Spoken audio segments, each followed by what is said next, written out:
What's banging, YouTube? It's the OG Bloodshot Red coming back at you with another one.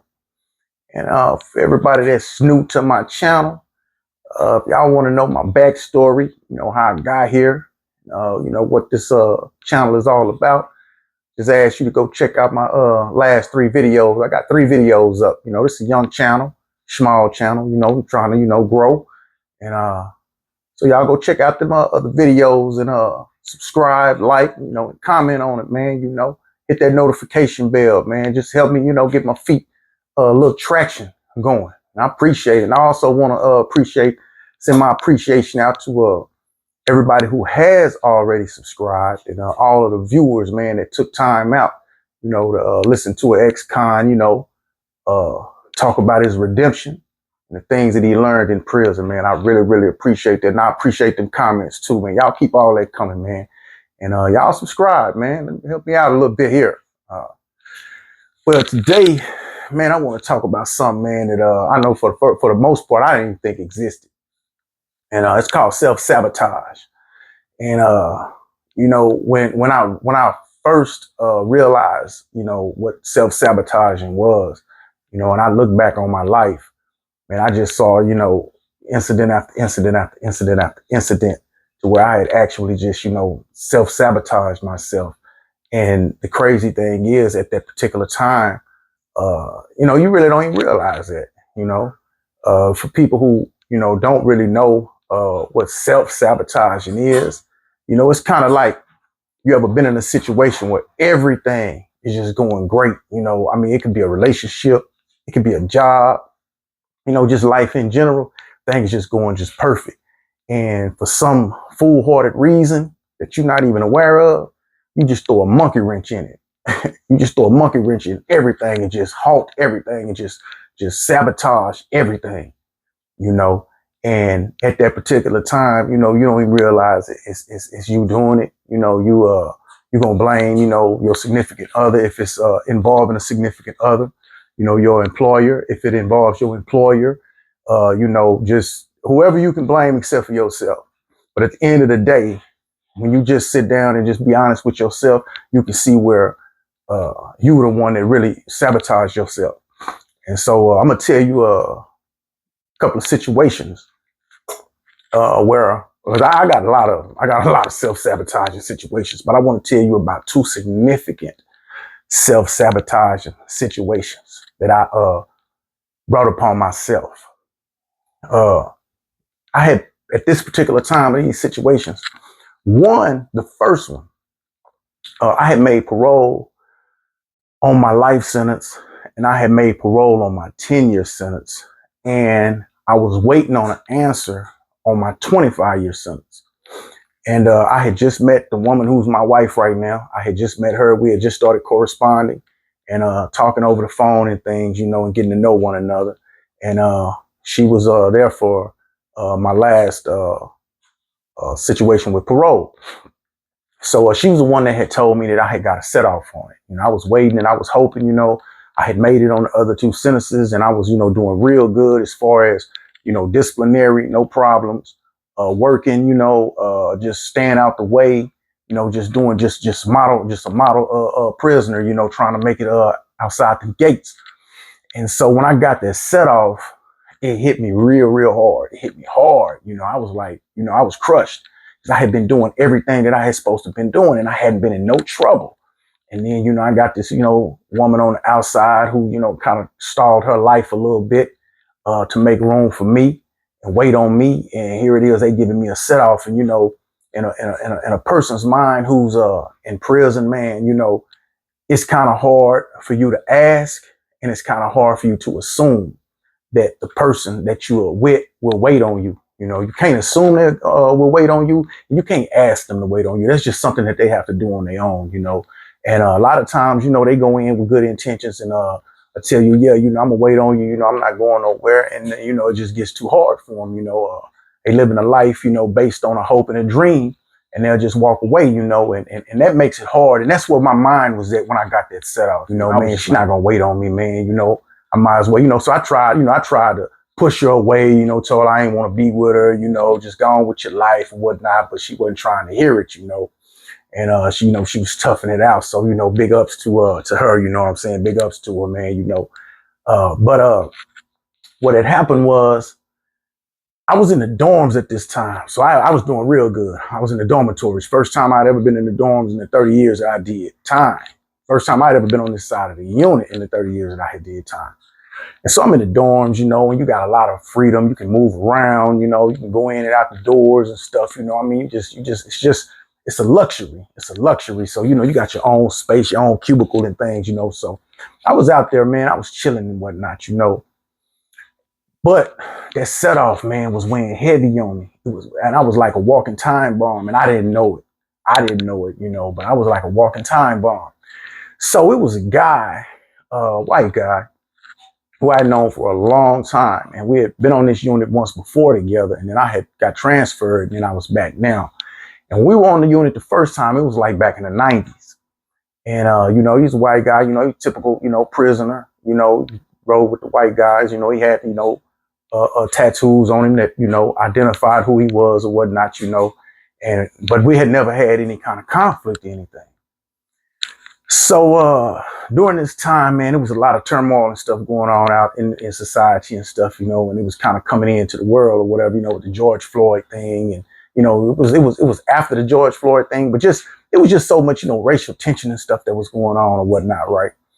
And so this guy started expressing himself verbally out loud, and was being, very disrespectful. He'd see something on TV and he'd comment on it, how he felt about it or whatever, and it was extremely offensive, N-word this and N-word that, with the hard ER, and whatnot, I mean, he was just letting it be known, everybody, you could see it on his tattoos where he stood, but he was verbally announcing this. And I'm not going to make no excuses for myself, but I'm going to be honest with the set off.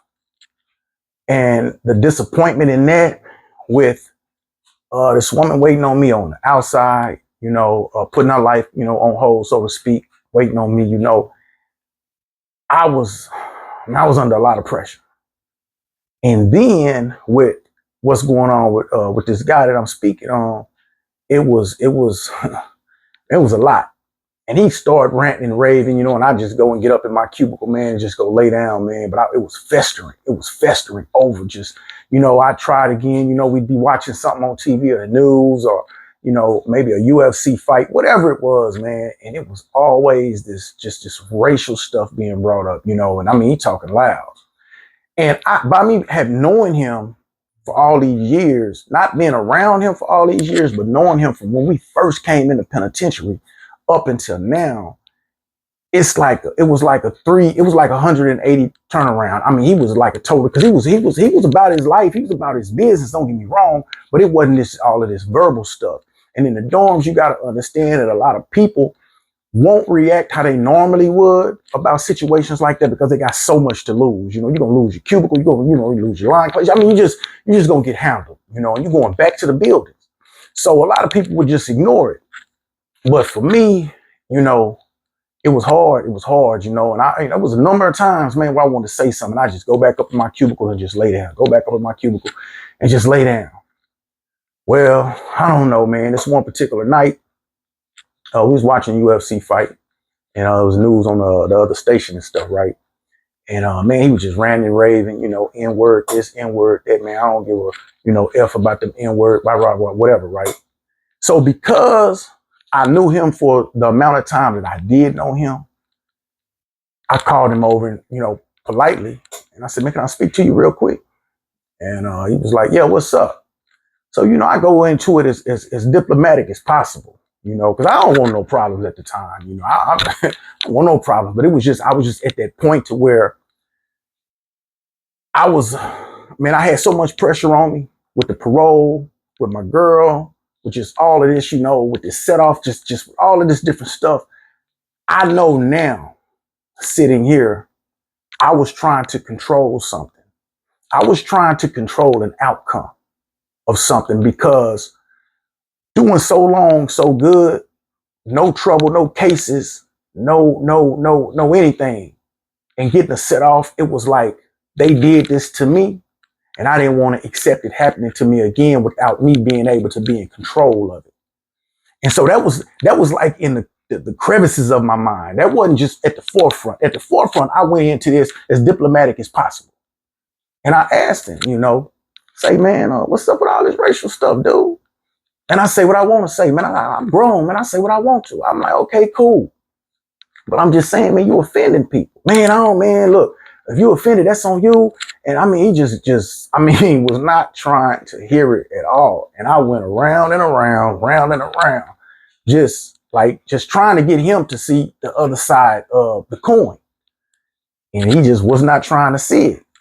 So now, my ego, my ego is stepping up. And so I just asked, I say, so what you trying to do, man? And he's like, whatever you trying to do, man, we get in the fight. We don't get caught for the fight, but I had cut his eye kind of bad. And so he stayed up in his cubicle for a few days. And for some reason, I don't know, man, that third day, he just came out and went to work. Eye black, cut eye, it's all messed up, kind of puffy and swole. As soon as they saw that, boom, they rounded him up, locked him up. He goes in, tells everything. But the story that he told was a little different than how it actually happened, but I mean, it is what it is.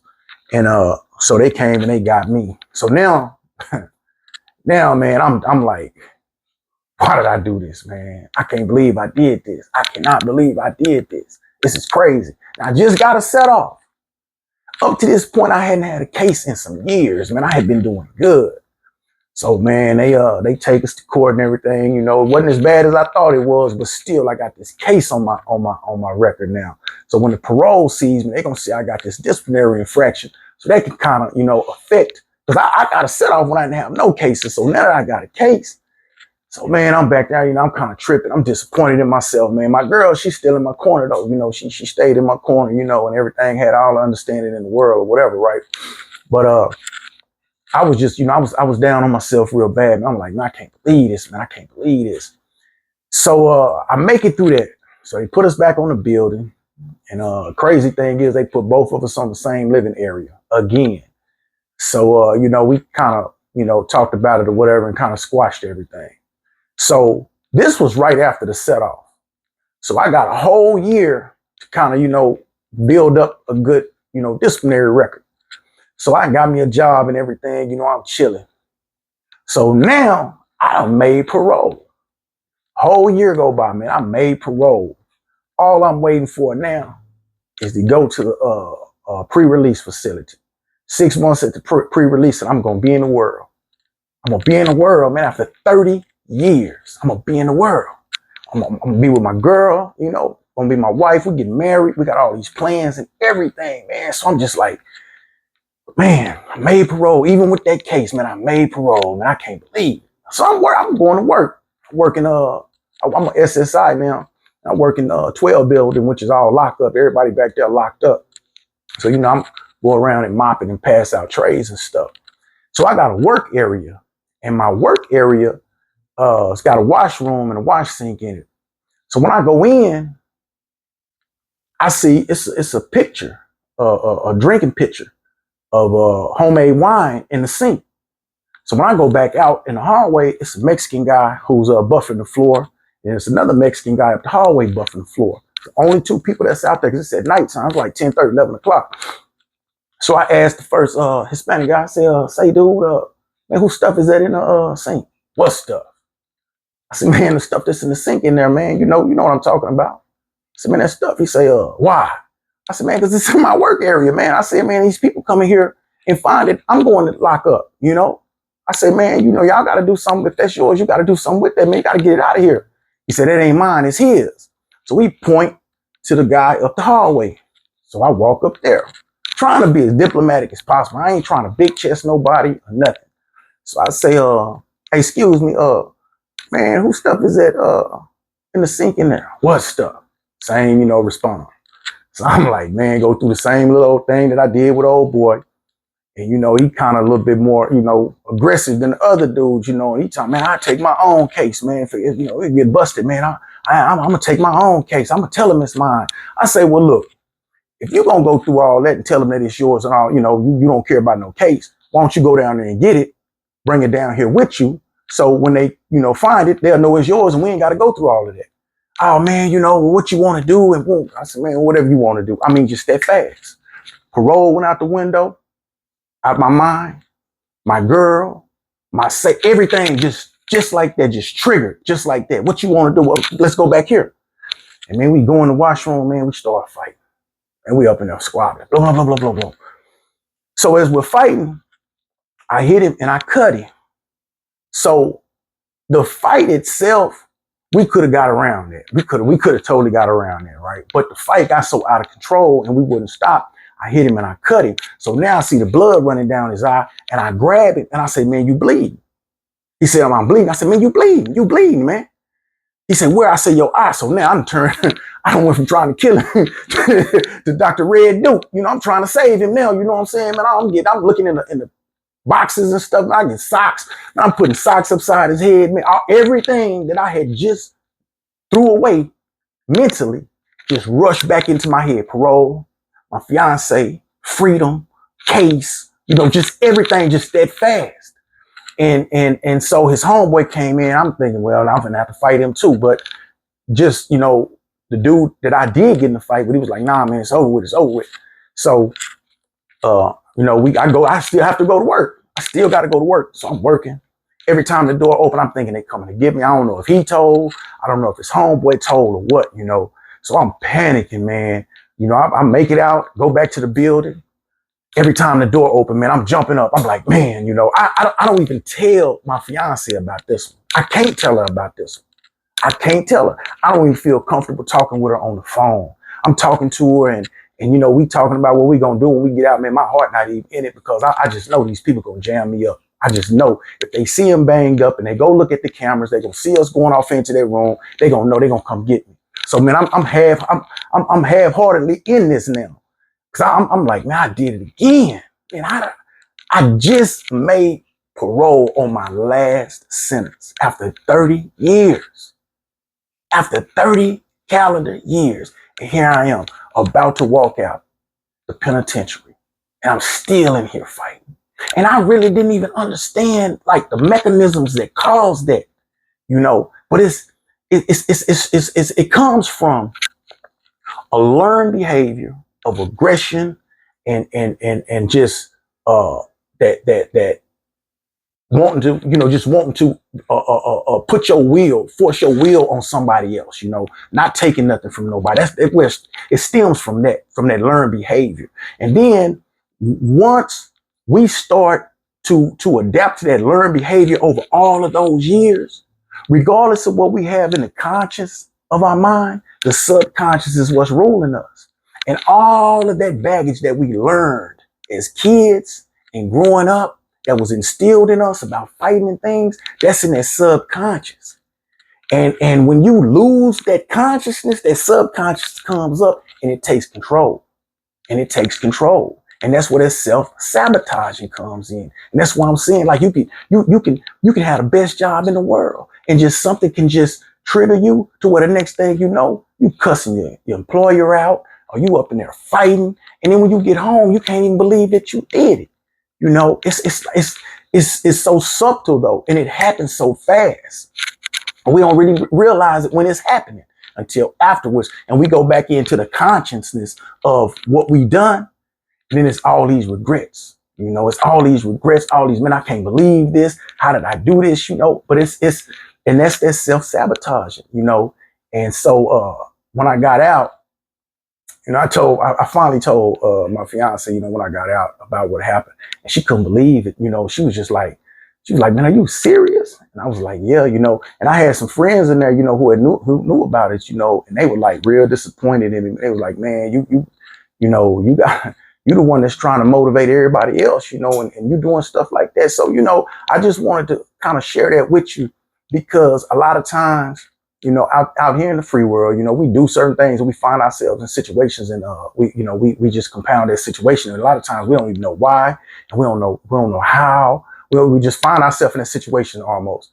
And afterwards is when all the clarity comes in, of how much, we messed up, how bad we messed up, or how, we lost control or whatever. And if you don't know what's causing it, then you're going to keep repeating it. And so I'm just trying to let you know, man, just stay planted on 2 feet, stay grounded and aware, and just learn from your mistakes. Don't keep making the same mistakes. Learn from your mistakes, man. And it's all right to make a mistake. Ain't nothing wrong with making a mistake, but just don't keep making the same mistakes. With that, I'm out. Peace. What's banging?